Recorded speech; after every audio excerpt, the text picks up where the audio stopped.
All right, back on TYT, Cenk, Uygur, and Jordan Yule with you guys. So yesterday, Anna and I did a segment like this where we're talking about the direction of TYT, etc. Jordan's a radical, okay, total extremist. So we're gonna have a conversation with one of these loons. Okay, you're off to a great start. Okay. I'm playing. So Jordan is to the left of me on some issues, whatever the left means in that context, but that's what we're gonna talk about. And he's gonna ask me a bunch of questions. I'm gonna try to read some of your comments that came in today and yesterday. We saved some of your comments from yesterday. I wish I could get to more, but I wanna start with one comment that just came in because I thought it was really interesting. I wish a Dragonwood wrote in, your favorite former hate watcher here, been a member nearly 7 years now. I wanted to chime in again regarding addressing your critics from the left. I want to be honest and say I'm on Team Mondale. Considering the threat he's received and how some of these folks treat me in Nebraska, I get just as angry. Hold, that just makes me, and he has in brackets, and Mondale, not the right person to reach out and try to find common ground. We need folks like you and Anna and Jordan, Jackson, everyone who can build toward finding common ground to hold the establishment accountable. Instead of canceling, well, I haven't figured out how to upgrade to premium membership, so I donated $150 and will be gifting memberships starting in 2025. Be that voice for those of us that are too angry to do it sometimes. So that's a beautiful comment. And look, that I said yesterday, Mondale wasn't like the others. He had this genuine thing where he was really mad about it. I don't agree with him at all, and I thought he should have called me, etc. Right? But I didn't see any bad faith at all. And I know, given what has happened to him in the past, I understand why he's more worried, right? And so you make a really good point. And guys, remember, I'm Muslim, and I've been threatened many, many times, right? By right wingers, by like people that representing Israel have called me parasite a couple times. My name was put on an IDF bomb. I know what it feels like to be threatened, but I'm trying to find the best strategy to help all of us, right? So if I get too worried and I say, okay, no, I'm just going to resort to hating the other side or to not talking to the other side, that's not necessarily going to help anyone. It's normal. I get it as a reaction, right? So that's why I loved your comment, because it acknowledges both sides, right? That if you've had a terrible interaction with either right wingers or racists or whoever it might be, that it's hard to get past that. So I get it, right? But you're right that it's my job to get past it so that we can get to what I think and hope is the best strategy. So thank you for writing in. So many more, I love it, but I know Jordan wants to ask some questions too, or have this conversation. Yeah, well, I think a lot of the criticism that you and Anna and the network overall have gotten, it to some extent has been you guys going on right-wing shows. Mm-hmm. There have been other people who have been critical of how you've talked about which policy is the right policy on issues like policing. You and I have had the debate over what is the best way to tackle just the general problem and all of them, like all the different facets of policing in this country. And then there have been people who have been upset with how you two have covered the trans issue. So I think what people sometimes miss in this, but I also do want to hear, like, hash it out. Do you think that it's fair for people who have these criticisms of your policy stances and then also see you going on right-wing networks? Do you think it's, I think that there are well-meaning folks who see all of those things and think, well, they're clearly tacking to the right, because we have seen people do that in the past. Yeah, that's a great point. And so I think I addressed this on another show. That's why I wanted to do it on this show, right? So look, guys, if you say, I see that you guys had some, what I think is small disagreements, but maybe you think it's big disagreements on the trans stuff, it was so minor. It's just about like professional leagues and being called a woman, but okay, but you can think it's major. On crime, it's a little bit more significant. There's a lot of folks, like someone who wrote in earlier, thinking it's just crime panic and you're going for a right-wing narrative, etc. It's not. We showed you the statistics, but that's okay. It's a normal disagreement. But you see that, and to Jordan's point, and then you see me going on right-wing shows, you go, wait a minute. And there is a phenomenon pulling a Rubin, right? And so, and you've seen Rubin do it, and you've seen Tulsi Gabbard do it, and you've seen others do it. So I get being concerned, like, whoa, whoa, whoa. But you've got to then go, okay, yes, but what happened next? Did they actually pull a Rubin? Or were they doing something else, right? So number one, if you say, hey, any disagreement is unacceptable, well, then we're just not gonna agree, right? Because I could do likewise, and in fact, that would be terrible if I did likewise. If I said, hey, you know what, Jordan disagrees with that, that's it, they get him off the air, which is what MSNBC does, which is what CNN does, which is what Fox News does, right? And so, but we don't do that because we want disagreement here. It's okay. So what's the difference between a normal disagreement and the kind of weirdo fights that have broken out online? Because some people aren't trying to have a conversation where we get to the right answer. Hey, what should be the right policy on crime? They're trying to attract attention, and that's why I'm saying bad faith, by not only saying that what we're saying is not acceptable, like, well, who determines what's acceptable? Why do you get to determine it, right? But on top of that, they're saying, well, then we know that they're already right-wingers and we know they're gonna do X, Y, and Z, but did we? So when I go on the right-wing shows, do I go, oh my God, I love corporate tax cuts now? If I do, you should throw me all the way under a bus, right? No, I tell them the same thing that I tell you guys, right? So I defend Social Security. I got Tim Pool's show to go, oh, paid family leave, maybe. Patrick Bet-David polled his audience, 75% of his audience said yes to paid family leave. Which other person went on a right-wing show and got 75% of their audience to agree to a progressive position? So if you say, no, don't, still, no, I don't want you talking to them, I hate it. Okay, again, we disagree, that's okay. So it matters, like, so what did Dave Rubin do instead? So he would go on Tucker Carlson. Did you ever see him once disagree with Tucker Carlson? Never, right? And then the famous incident that I mentioned on Piers Morgan earlier in the week, where there was these forest fires and Trump was talking about, raking the forest and all the fun stuff. And Dave Rubin went on and said the problem is diversity. They're allowing gay firefighters. And so why do they do that? Because they want someone who's gay to throw gay people under a bus, right?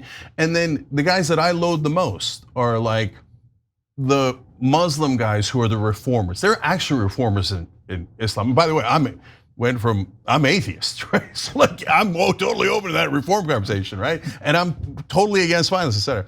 No, these are stooges who are paid basically by Israel to go and go, oh, well, I'll tell you the real problem, Bill, because they're always talking to Bill Maher, is the Muslim culture is a real problem. It's it's a lot of violence. Oh my God, Quran is the worst. Come on, guys, right? So we're not doing any of that. And so one of the things that I went on the right-wing shows to do is, hey, is there anything that we can accomplish while Trump's in office? So, or we just give up and go, okay, I think it's going to be 100% disaster. We can't get anything. But the guy likes to be popular. And if it turns out the right-wing populists say, hey, you know what? Again, I start with something simple like pardon Edward Snowden. I mean, we want to pardon Edward Snowden. And it turns out, oh my God, they want to pardon Edward Snowden. So why don't we pardon Edward Snowden? It's like the tiniest little victory, but why not try for victories that we all agree on instead of just giving up and going, okay, let's just hate them. And how is hating them an effective strategy? And no one's ever explained that, by the way. They say, oh no, we think you're going to be a right winger. In fact, they don't say that. They say they are right wingers. They are, right? And so Jordan, I said this yesterday, like proof's always in the pudding, right? So if we turn right wing, okay, then they were right and you guys go watch Silly and Billy and go crazy and never hear anything about policy at all ever again, etc., right? But if it turns out they were wrong, I hope that you hold them accountable and go, hey, you guys told me they were already right wingers, but I watched and it looks like they're not right wing at all. They're saying the same exact things they said before. And guys, remember, none of this happened after the election. Whatever the disagreements are, has been going on for 2 years at a minimum, right? So, and if there is no disagreement within a party, you're not in a party, you're in an authoritarian cult. And by the way, remember that's what the establishment agrees to too. No disagreements allowed. We anoint and you bow your heads. I'm not doing that for the establishment. I'm not doing that for anyone on the far left or whatever you want to call it. I'm not doing that for the right wing. I'm not doing it, period. Yeah. Well, I think one thing everyone should think about is, and then we saw this in Bernie's message over the past 8-10 years, right? The underlying uniting force in this country is class. We all can recognize that. That's why you're also seeing a bipartisan wave of sympathy or even acknowledgement of why Luigi Mangione allegedly did what he did. There's a common unifying thing. And I think one thing I like about this network is you're not defining everyone by identity, because that isn't a unifying thing. It's a divisive thing, especially when it's exploited by corporate interests. So I think when you acknowledge that, you were a progressive, you were with Bernie, and you liked his class message, shouldn't you also want to then continue to try to reach out to those people along class lines? Something to think about, but Cenk's not off the hook yet. So I think the way you talk about, because the way you talk about this sometimes I think is damaging and undercuts what you're trying to do. What I know you're trying to do, right? And you kind of, I know you're joking, but you're like, oh, he's a radical. You have used the term extreme left to describe a broad swath of people in policy conversations. And I think a lot of well-meaning people who might identify with some of those policy conversations might think like, what? I'm not extreme. Like, this is pragmatic. You look at like the Nordic models. You look at many parts of Europe. Like they've got some of these things. You know, we don't see these culture fights elsewhere, right? So I think that can be unhelpful when you're talking about people who are probably ultimately 99% of the time on your side and might just have questions about what you're doing. So I'm wondering if that is the best way to go about talking about some of these policies. Okay, so you're fired. No, seriously, that's a good question. So, Jordan, I want to ask you a question in return in a second. Sure. But so first, look, there's two different things, right? There is positions that are further left, however you define that, than me, and we've got to find a term for it that is not offensive. Do we need a term for it? We do. Why? So okay, let me handle that first, and then we'll get back to the term. So why do we need it? I think we need it for A, clarity, and B, political reasons. Okay, so now again, some of you might totally disagree here, but when you say progressive now, people think defund the police, abolish ICE, free trans surgeries for undocumented detainees, etc. So they don't think paid family leave, Medicare for all, a higher minimum wage. We've lost the economic message that is so overwhelmingly popular and that is so desperately needed. And I know that the right wing focused on the most unpopular positions we have on purpose. But my point was, but don't help them by falling into that trap and saying, okay, now that's it. The progressive banner is undocumented detainees all get free surgeries, hip surgeries, trans surgeries, whatever it might be. So those are very unpopular positions, and I don't happen to agree with them. I'm with, so if you want to call me a more moderate on that, no problem, no problem. Look, and I explained, there's two different political spectrums. There's the left-right one, where if you say, Cenk, you're not the most left, you're right? I'm not.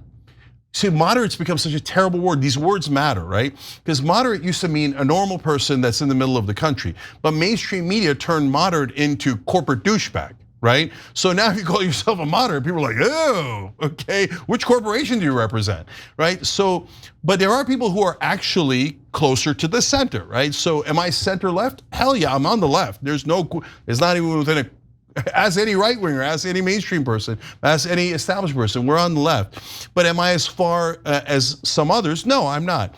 But on the populist establishment spectrum, I'm all the way at the end. I'm an extreme populist. And I say that, and I say it proudly, right?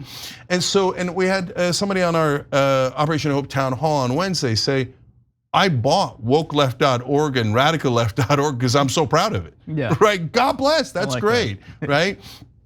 But if we get defined as the positions that are the most unpopular, we cannot win. So I need to define us in a different light now. Otherwise, the baby's gonna get thrown out with the bathwater. And so I don't want that, to be honest. And besides which, I don't agree. So if I say, okay, I'm a proud whatever, right? And then people are gonna go, oh, okay, so you agree to all these positions. No, I don't agree to those positions. So it's misleading as well. So Jordan, the question I wanted to ask back is, what's the best term to use? Because we don't agree. Like there's some issues. I don't think it's a lot of issues, and I think it's overhyped how much we disagree, but there is some disagreement. So how do I refer to that disagreement? Do you see what I'm saying? How do I refer to the folks that we disagree with? So here, sorry, before you answer, but think about it. I want to give you one more example. So on gun control, I'm extreme left, right? I have a position that, to your point, in Europe and other parts of the world, Japan is perfectly normal, but in America is totally practically politically undoable, which is, I think you should be able to have a gun, but it needs to be in a safe locker outside of your house in a controlled area. That's exactly what Japan does, okay? And so if you want to go hunting, you go get your gun from the locker, etc. But no one has guns, so they have 0 gun homicides. We have 60,000 gun homicides. But I know I'm not going to win on that, right? But if you say to me within the American political spectrum, you're extreme left on that issue, I say, yeah, that's right, I am, right? So I'm not offended by that. That's just on that issue, that's who I am, right? So if you call me radical left on that, I probably wouldn't like that because I'm like, I don't think it's a radical position. The rest of the world does it, and etc. So that's why, let's pick a word that makes sense. I don't know. I understand why you think there should be more accurate labels. I think the words that you have used in these conversations have been unhelpful because people might see them as a pejorative. Extreme, max, radical. Some people, of course, there's some people who take that up proudly, right? But I think to many well-meaning people who aren't familiar with what you're talking about, right? They might see that as a slight or an insult. So I think that's a little unhelpful. For me personally, what term I would call myself, I don't know. When I was younger, I was, oh yeah, I'm a liberal, then I was progressive, then I was a leftist, and now it's like, I don't care. Like I want certain policy outcomes. I will do whatever I can to contribute to that work. And if it happens, great. And if it's unpopular, I don't care because it's what I believe in. There are people who make their political identity a label proudly, and to what I see, the extent of their activism is just correcting people and say, well, I'm not a liberal, I'm a leftist. Congrats, man. I just like, I think it's all hollow. It's a lot of it's performative.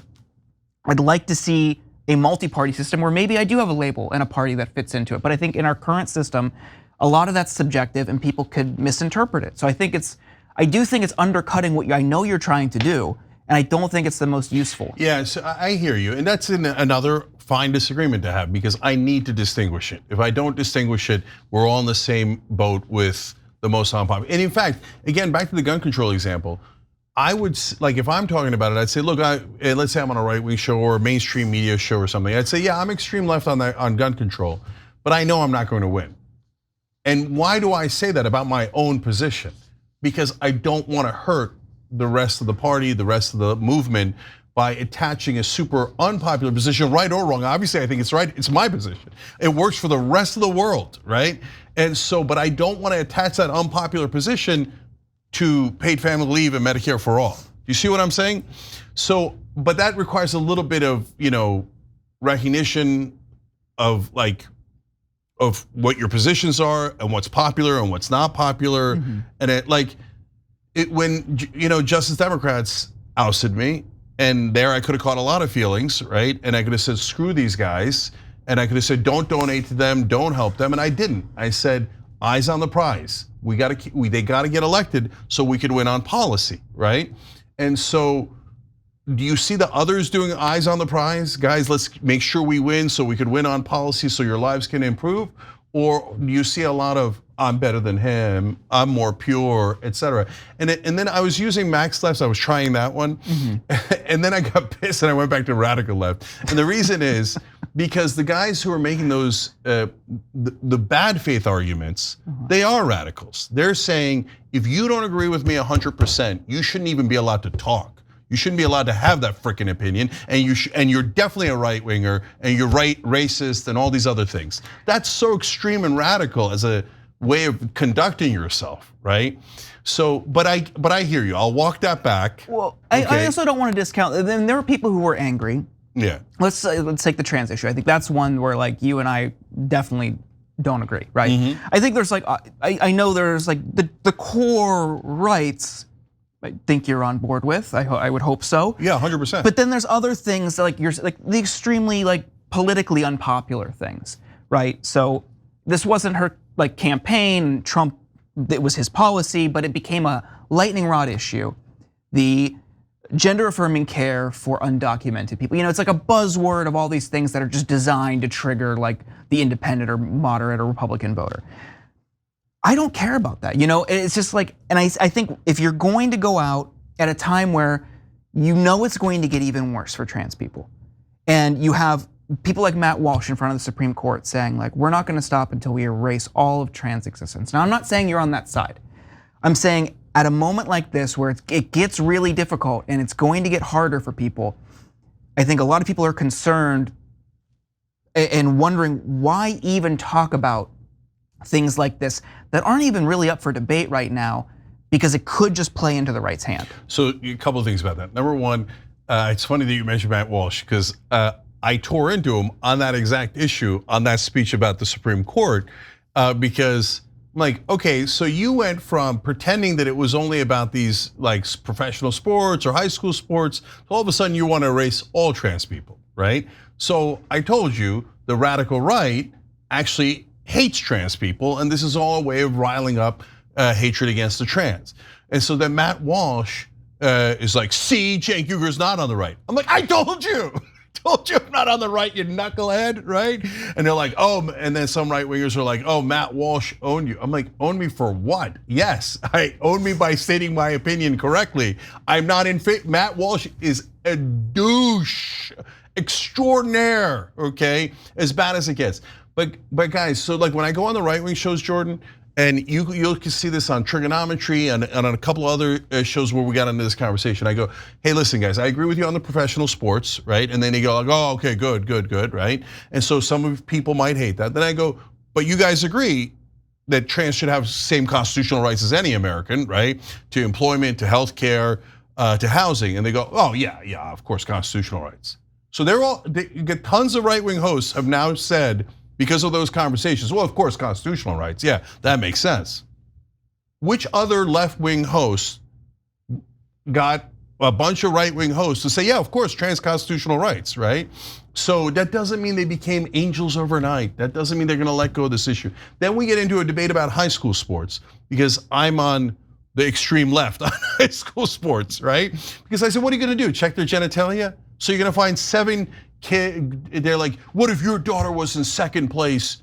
I was like, wow, don't hurt her. She got second place in cross country, or she'll never recover, right? I'm like, because of that happening 13 times, you want to check millions of kids' genitalia, right? So, look, guys, if that's too, like, if you think that's not left wing enough, do you get, Jordan, that we're like, that is the most benign disagreement there is? Or do you think, no, that's hurting trans people, that's just an unacceptable, that leads to trans suicides? No, I don't think you led to any suicides. I think that's ridiculous. But I think the point is, like, on the issues where you do break from them, what's the utility in Okay, the raising utility, that? Good question. But that's the debate you and I had after the election about the ad, right? Yeah. That ad was considered the most successful ad. We're gonna rehash it. Not just, okay, no, just hear me out though. Not just by the Trump team, but also by the Kamala Harris team. So you guys say, yeah, but I don't believe it or something, right? But my point is, okay, even if let's get past the debate of whether it was like, what if you were convinced that it was effective? Would you still say, nope, let's lose the election? Well, no, here's this is something I did want to raise, so I think this is a segue. People have looked to you in this network for years because of progressive ideals. And you started Justice Democrats, and you've done Wolfpack, and you've done many other things because you see long-term goals. And I think with this topic and issues of police reform, those you couch in past electoral losses. And I think people are confused how someone who we have looked to for years and has talked about these things in fighting for them because they are the right thing to do, suddenly the line is drawn here. Well, we've lost before on these things. They're unpopular. We've got to discard them. I think people are wondering, why don't we keep fighting for them and make them popular? Because by that same logic, Bernie lost electorally twice. Why do we still support him? No, well, first of all, he didn't lose because he lost the voters. He lost because mainstream media absolutely nuked him. But you don't think they're doing the same thing for these topics? No, I don't. Because look, remember, I'm not doing that out of political convenience. I don't agree. So for example, on the surgeries, listen, brother, you come into this country undocumented. I want to protect your rights. I want to make sure you get an asylum hearing, et cetera, okay? And if your kid's a dreamer, I want to protect them, et cetera, et cetera. But you can't come into this country and then you demand surgery. No, no, I don't care if it's any kind of surgery. It's not a common problem. Listen, and that's what we talked about in our discussion when we had Jules on, and we were arguing about that. Look, you also want Medicare for all. That would cover that. So, Jordan, that's a great argument, okay? And that's a good debate to have. But so let's talk about the layers, right? So number one, I'm not throwing my policy positions under a bus for electoral convenience because those are not my policy positions. I agree with the majority of the American people on those ones that are really far left, okay, whatever term we want to use. Okay, number two, they're not core constitutional rights, okay? So I fought for gay marriage when it was very unpopular, okay? Why? It's a core constitutional right. Are we equal or are we not equal? Okay, so if they say trans people can't get married, they can't do this, they can't do that, hell no, we're gonna fight tooth and nail, okay? Because core constitutional rights. We're not throwing black people under a bus, we're not throwing trans people under a bus, et cetera. But if you say, no, I don't even want to get into the labels. Oh my God, like because like guys, you have no idea. So look, Jordan, let me put it this way on this quick tangent here.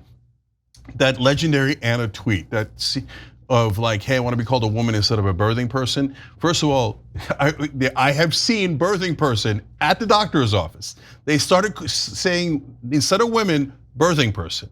So that tweet, when you show it to any non-far leftist or anyone on the left, because like I know I'm on the left, I'm not far left, but I know that that could trigger some people, right? But if you're not in that category, for 98% of Americans, they're like, I don't understand what's wrong with this tweet. She says she's totally okay with you being called a birthing person. She just like to be called a woman.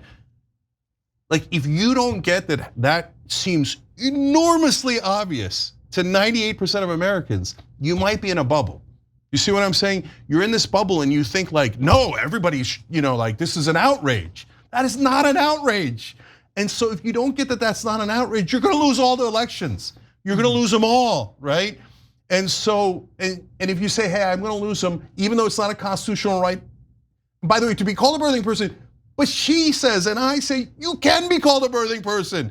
Okay, we shouldn't call women in general birthing people because that's, I'm sorry, but I want to say that's crazy. That's what everybody thinks is crazy, right? How do you not see it? So anyways, it's not just for electoral stuff. It's like, are we fighting for core constitutional stuff or are we fighting for fringe issues? Like again, take my gun control example. I'm not gonna die on that hill in an election. If they're running that ad, you know what I would do if that was my position? I'd say, I withdraw it, okay? I withdraw it because I'm not gonna win on it anyway. I mean, look, and by the way, I've lived all of these, right? So Bernie endorsed me in 2020, and then it looked like it was gonna cause him a lot of trouble, right? Because of the way that I got smeared. Now, it was enormously unfair. Right? I remember. You remember? And the New York Times had like literally a half a dozen outrageous lies about me, including me being anti-Muslim. Okay, okay. So now, what did I do? I called Bernie and said, withdraw your endorsement. Okay, because if you're gonna hurt the movement, you've got a responsibility to say, yeah, that's my position. I'll fight for it on another day. Okay, and I'll fight for it in another way, right? Mm-hmm. But let's not sink the entire ship because I don't want 98% of my positions. I want 100% of my positions. Yeah. So that's my thought. I mean, everyone's going to advocate for the entirety of their beliefs, right? So I think it's unfair to characterize people who maybe you see it as a fringe issue. They're fighting for it because that's what they believe in. I don't think that makes them like crazy. Right, and I think if people want to, no, and that's right. So, but that's a huge distinction, Jordan. You fight for it. I don't think you're crazy at all. Tons of people that we talk to fight for. Francesca fights me on it. John sometimes fights me on it, on and on and on. That's not crazy at all. That's normal political discourse, right? But when you say, no, you're not allowed to disagree with me, that makes you a right winger, that's crazy. When you say, hey, let's take the most fringe issue we have and allow it to become the central issue in an election, that's not helpful. I would argue it wasn't the central issue. It was a big ad near the end of the campaign. But when you look at polling, poll after poll after poll shows the most effective topic throughout the campaign was the economy. So and I think just it goes back to a question of utility. And by the way, yeah, just real quick on that, Jordan, as I clarified before, look, I don't think that cost us the election. I think that the fact that she surrounded herself with the corporate CEOs that was the and Liz thing. Cheney, et cetera, was that she abandoned the populist message she had in the beginning and went to a total establishment pro-corporate position. That's what cost us the election. But that ad didn't help, that's all. Yeah. Okay, we disagree on that. Yeah, we don't need to rehab. There's an entire 30-minute YouTube video of us arguing about it if you really want to know how we feel. That's true. That's true. I think we're already over. I can't believe we're over. Yeah. They didn't get to any of these. But no, but there is give me one more. Yeah. And maybe we could pick it up on Monday or something. So I think you're talking about labels. And a lot of people have looked at TYT as the home of the progressives, right? And you're now saying, well, maybe I'm over here on some of these issues now. Maybe I don't know where I fit. So do you think that also feeds into? But not now, Jordan. What do you mean? I've never, when defund the police came out, I said that's a terrible slogan, right? I didn't wait till later, right? When Latinx came out, I said that's a terrible word. Because I'm not afraid to state my opinions. Affirmative action, I've said for 20 straight years, it was necessary in the beginning, but I think it's doing damage now. I've had the courage of those convictions all throughout, so those things didn't change, just to be clear. Yes. So I think, do you think, even though it has spread out and the reactions were in real time, now people are looking at a cumulative compilation of these stances, and people doubt this. I mean, you kind of distance yourself a little bit from that term, that label. I mean, I think that could also feed into why people think you're moving right. How would you respond to that? Because this is from a super chat. Yeah, so look, progressive used to mean Bernie Sanders 2016, right? And all the issues that we all agreed to. And then just Democrats came around, and certainly they were progressive. And again, I was not only one of the co-founders, I named the group, right? And you saw Ro Khanna on here declare himself a Just Democrat, and that's how it got started, right? And so, but then the squad went in a direction where I tried to stop it. I was like, stick with the super popular positions so we can get more Justice Democrats in, and so we could primary more of these establishment incumbents so we could take over and actually get these bills passed that are enormously popular but being blocked by the corporate establishment, right?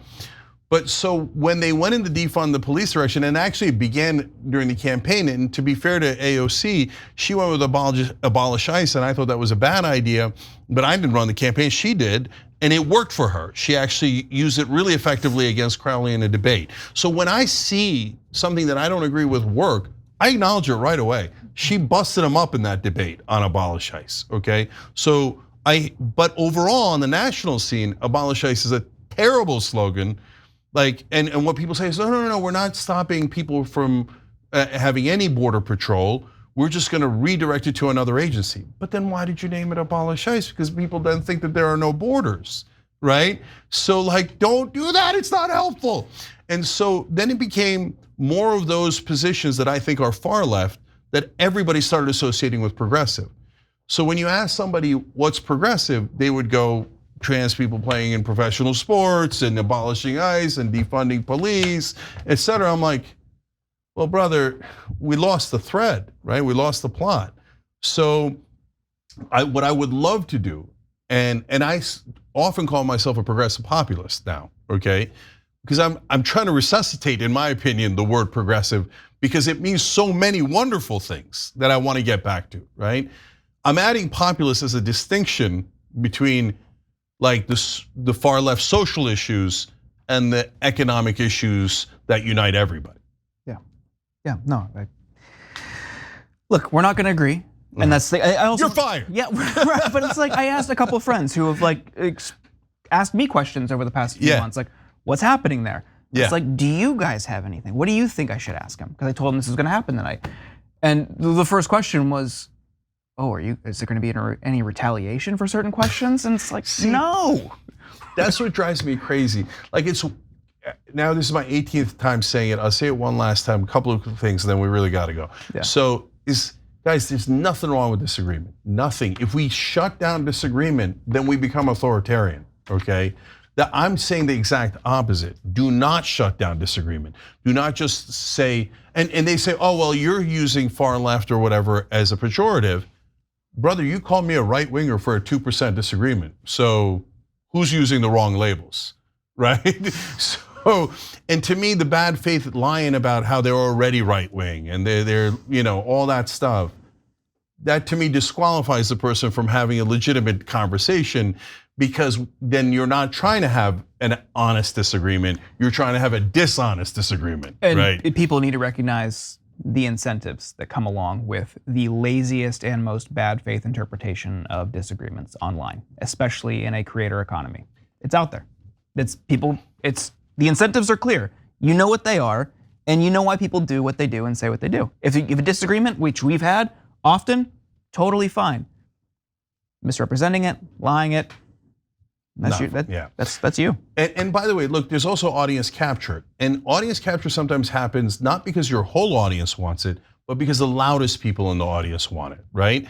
And so we don't give into that. And now don't take it personally, because remember, the original audience capture that we knew about and didn't do before anybody even knew the term and didn't give into was when we challenged Obama from the left.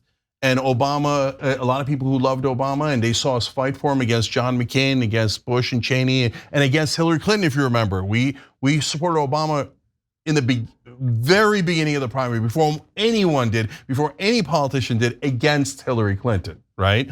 And so at that time, we lost a lot of members, right?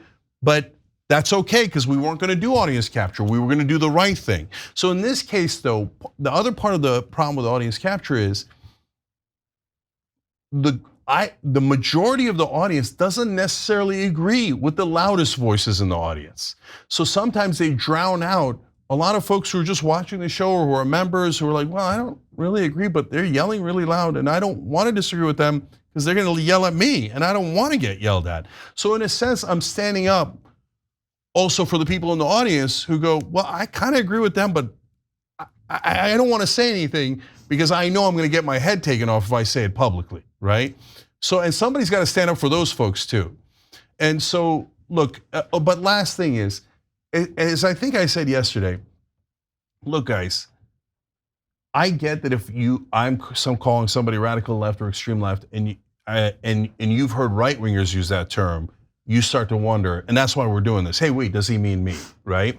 So understand, no, that's not what I mean, and I'm gonna try far left now. I don't know. I don't know if I'm ever gonna settle on one, but we have, because there is policy disagreements. Maybe it's not huge policy disagreements, but the right wing utilizes that so effectively and it drives me crazy. So, but it doesn't mean that I wanna push you away, and it doesn't mean that you're not part of this community. Jordan's part of this community. Everybody, our hosts that disagree with me are part of the community, the audiences, etc. But it's also okay to say, hey, Cenk, you're far left on gun control. I'm far left on trans issues. I'm moderate on this. You're moderate on that. That's not the end of the world, guys. We have to be, and when we disagree a little bit and we push people out, and the right wing, so the right wing reaction to me is they're like, dude, you're anti-war and anti-corruption? Oh, see, he turned after the election. I'm like, not only have I been saying that for a quarter of a century, the left has been saying that for a quarter of a century, but the right wing doesn't even realize that. Yeah. Because all they ever heard was the most extreme positions that the left has, right? So now they're beginning to realize, oh my God, they're anti-war and anti-corruption too, right? So you've got to keep the dialogue going, and you also have to keep the disagreement going. You don't shut anything down, don't push people out. The more the right wing says, oh, and the last thought on that is, they said, oh, you're anti-war, anti-corruption, you're MAGA. Okay, now I'm not MAGA, But that is their way of welcoming people, even if they disagree 90%. Yeah. And if one side is constantly welcoming and the other side is constantly pushing people out, you lose popular votes, right? We had the popular vote locked in, and now all of a sudden Trump won the popular vote. Let's expand the tent. Let's fight from time to time. But when we fight, let's fight on policy. Let's fight on normal, good disagreements so we can get to the right answer instead of fighting on a personal way. And if you've seen me lash out and you say, well, Cenk, you did it, I swear to God, and it's okay if you don't believe me on any of it, but I swear to God, I don't do it until the other side does it about 12 times. At some point I go, all right, you want it, I'll give it to you, right? But I would never go and lash out against someone on the left-wing host out of nowhere because they're like, oh, we disagree with Cenk. Do you know how many people have disagreed with me through these 22 years? Millions and millions. That is not the reason for a fight. When people lie about you about 12 times, that's the reason I fight back. Anyways, I hope this helped. Thank you, Jordan, for doing it. I wish I had a chance to read more of these. Maybe we'll save them again for Monday. Yeah, okay. Monday. And thank you guys for all of you for having an open mind. And that's what we're trying to do at TYT. Open minds, open hearts. Much love. We'll see you tomorrow or Monday, actually. Bye-bye.